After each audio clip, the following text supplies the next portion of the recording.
Сәлем достар, бүгін сіздермен бірге осындай арасы қатпарлы, әрі қамыры үгітпелі болып тұратын етті пирог жасаймыз.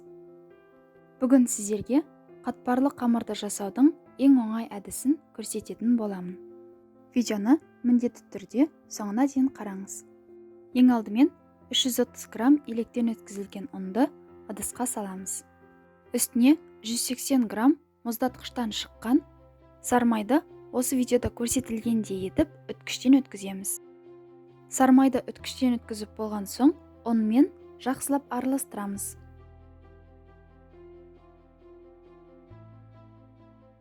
Үстіне жарты шай қасық тұз, 1 шай қасық 9% уксус және 110 мл мұздатылған су құйып, видеода көрсетілгендей етіп араластырамыз.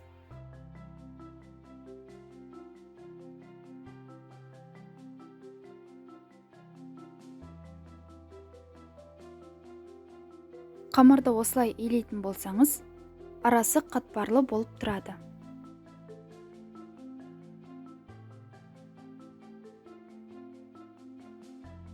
Қамырды барынша тез илеуге тырысыңыз. Себебі құрамындағы сармайы еріп кетуі мүмкін.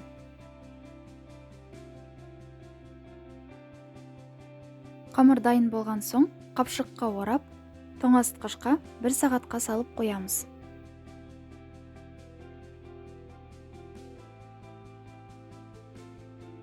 Қамырға аздап ұн себіп, 4 бұрышты етіп жаямыз. Жайылған қамырды видеода көрсетілгендей етіп бүктейміз. Содан соң қапшыққа салып, тағы да 15-20 минутқа тоңазытқышқа саламыз. Осы аралықта пирогтың ішіне салатын салмамызды дайындайық. Өзіміз қалаған мөлшерде көкпиязды турап аламыз. Көкпиязды бос ыдысқа салып, үстіне қуырылған фарш саламыз. Және де өз қалауыңыз бойынша кез келген дәмдеуіштерді қоссаңыз болады.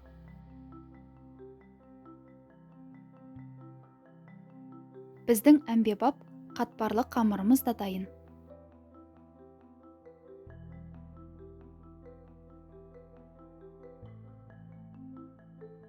Қамырды 2 бөлікке бөліп, әрқайсысын 4 бұрышты етіп жайып шығамыз. Қамырды жайып жатқанда, духовканы 180 градусқа алдын ала қыздырып қою керек.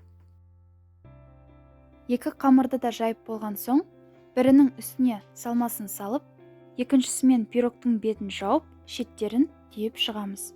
Содан соң шаншқымен пирогтың бетін тесеміз. 1 жұмыртқаның сары уызымен 1 ас қасық айранды араластырып, пирогтың бетіне жағамыз.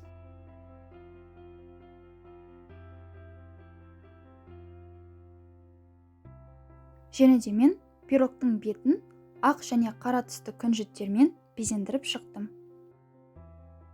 Пирогты 180 градус қызып тұрған духовкаға салып пісіріп аламыз. Біздің етті пирогымыз да дайын.